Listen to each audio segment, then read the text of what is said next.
حضرت عمر رضی اللہ عنہ سے روایت ہے کہ نبی کریم صلی اللہ علیہ وسلم نے ارشاد فرمایا، خطاب کے بیٹے جاؤ، لوگوں میں یہ اعلان کر دو کہ جنت میں صرف ایمان والے ہی داخل ہوں گے۔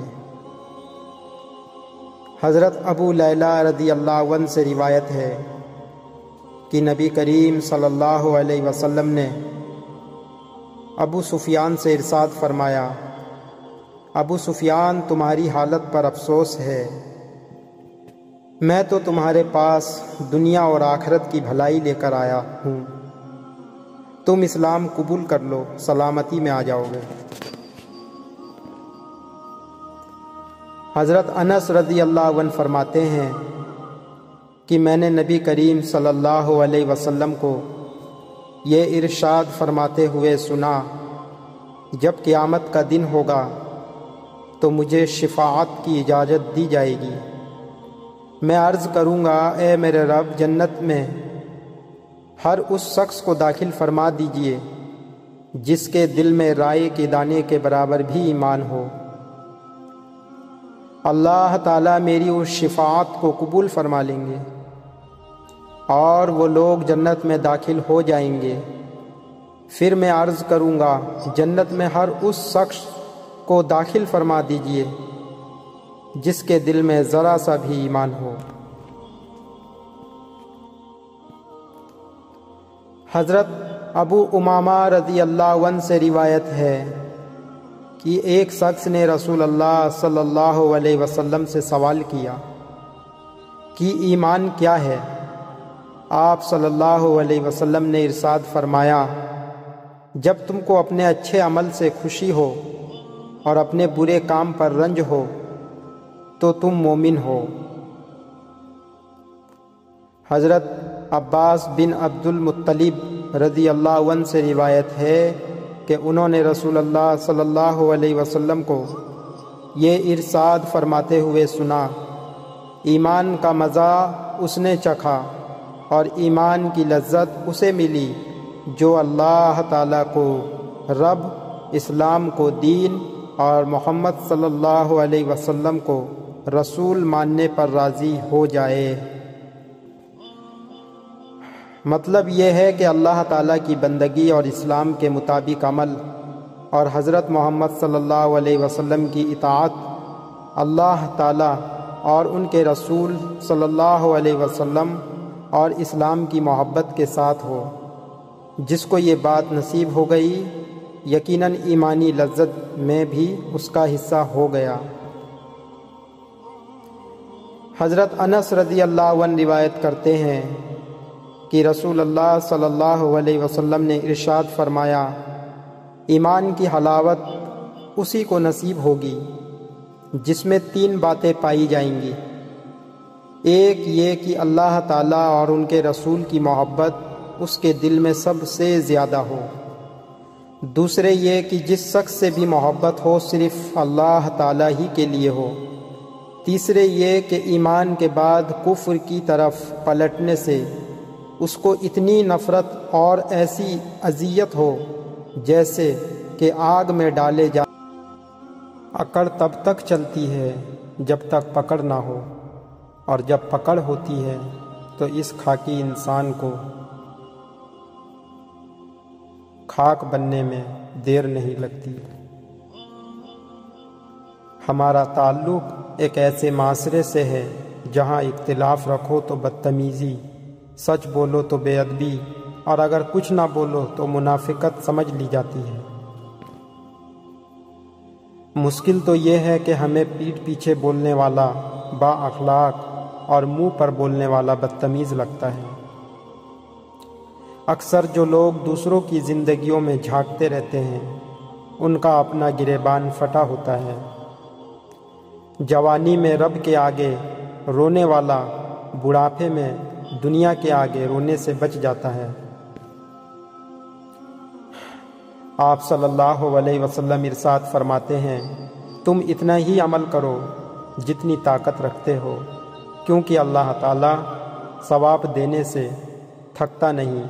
تم تھک جاؤ گے اور اللہ تعالیٰ کے نزدیک سب سے زیادہ محبوب عمل وہ ہے جو ہمیشہ کیا جائے اگرچہ تھوڑا ہی ہو۔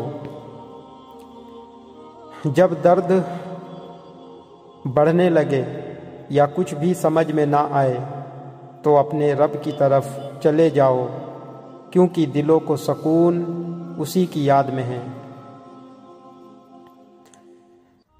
اچھے لوگوں سے اللہ بہت امتحان لیتا ہے پر ساتھ نہیں چھوڑتا، اور برے لوگوں کو بہت کچھ دیتا ہے پر ساتھ نہیں دیتا۔ دل کا بوجھ اللہ کی بارگاہ میں رونے سے ہلکا ہوتا ہے، جہاں نہ ماضی کا طعنہ ملتا ہے نہ مستقبل کا خوف، صرف کرم کی چادر سے ڈھانپ دیا جاتا ہے۔ آپ صلی اللہ علیہ وسلم ارشاد فرماتے ہیں، بہت جلد قبول ہونے والی دعا یہ ہے کہ انسان کسی غیر موجود کے لیے غائبانہ دعا کرے۔ حضور صلی اللہ علیہ وسلم نے ارشاد فرمایا، اللہ تعالیٰ جس کے ساتھ بھلائی چاہتے ہیں اسے دین کی سمجھ عطا کر دیتا ہے۔ جو کسی کا برا نہیں چاہتے ان کے ساتھ کوئی برا نہیں کر سکتا، یہ میرے رب کا وعدہ ہے۔ دعاؤں کا رنگ نہیں ہوتا، مگر جب وہ رنگ لاتی ہے تو زندگی میں رنگ بھر جاتے ہیں۔ سچ بولنے کا شوق ہو تو اپنے بارے میں بولو، لوگوں کی زندگی عذاب مت بناؤ۔ انسان اپنے آپ کو خواہشات کے پتھروں میں چنواتا ہے، پھر جب سانس رکنے لگتا ہے تو شور مچاتا ہے۔ میں نے بابا جی سے پوچھا، یہ حسد کیا ہے؟ کہنے لگے، اللہ کی تقسیم سے اختلاف رکھنا۔ آپ صلی اللہ علیہ وسلم ارشاد فرماتے ہیں، کیا تم کو دین کی بنیادی چیز نہ بتاؤں جس سے تم دنیا اور آخرت کی بھلائی حاصل کر لو؟ اللہ تعالیٰ کا ذکر کرنے والوں کی مجلسوں میں بیٹھا کرو، اور تنہائی میں بھی جتنا ہو سکے اللہ تعالیٰ کے ذکر میں اپنی زبان کو حرکت میں رکھو۔ حضرت ابن عباس رضی اللہ تعالیٰ عنہ فرماتے ہیں کہ رسول اللہ صلی اللہ علیہ وسلم سے عرض کیا گیا، ہمارے لیے کس شخص کے پاس بیٹھنا بہتر ہے؟ آپ نے ارشاد فرمایا، جس کو دیکھنے سے تمہیں اللہ یاد آئے، جس کی بات سے تمہارے عمل میں ترقی ہو، اور جس کے عمل سے تمہیں آخرت یاد آ جائے۔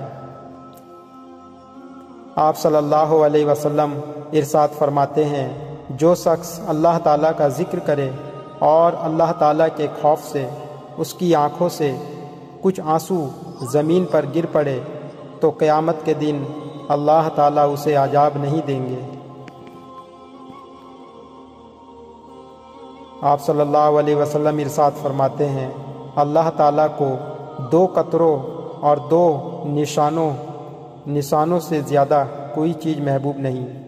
ایک آنسو کا قطرہ جو اللہ تعالیٰ کے خوف سے نکلے، دوسرا خون کا قطرہ جو اللہ تعالیٰ کے راستے میں بہہ جائے، اور 2 نشانوں میں ایک اللہ تعالیٰ کے راستے کا کوئی نشان جیسے زخم، غبار یا اللہ تعالیٰ کے راستے میں چلنے کا نشان، اور ایک وہ نشان جو اللہ تعالیٰ کے کسی فریضے کی ادائیگی میں پڑ گیا ہو۔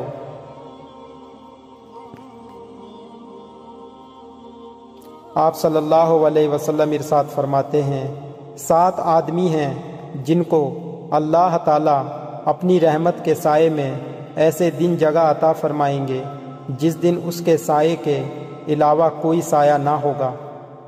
1 عادل بادشاہ، نمبر 2 وہ جوان جو جوانی میں اللہ تعالیٰ کی عبادت کرتا ہو، نمبر 3 وہ شخص جس کا دل ہر وقت مسجد میں لگا رہتا ہو، اور نمبر 4 2 ایسے شخص جو اللہ تعالیٰ کے لیے محبت رکھتے ہوں، ان کے ملنے اور جدا ہونے کی بنیاد یہی ہو، اور 5واں وہ شخص جس کو کوئی اونچے خاندان والی حسین عورت اپنی طرف متوجہ کرے اور وہ کہہ دے، میں تو اللہ تعالیٰ سے ڈرتا ہوں، اور چھٹا وہ شخص ہے جو اس طرح چھپ کر صدقہ کرے کہ بائیں ہاتھ کو بھی خبر نہ ہو کہ داہنے ہاتھ نے کیا خرچ کیا، اور ساتواں وہ شخص جو اللہ تعالیٰ کا ذکر تنہائی میں کرے اور آنسو بہنے لگے۔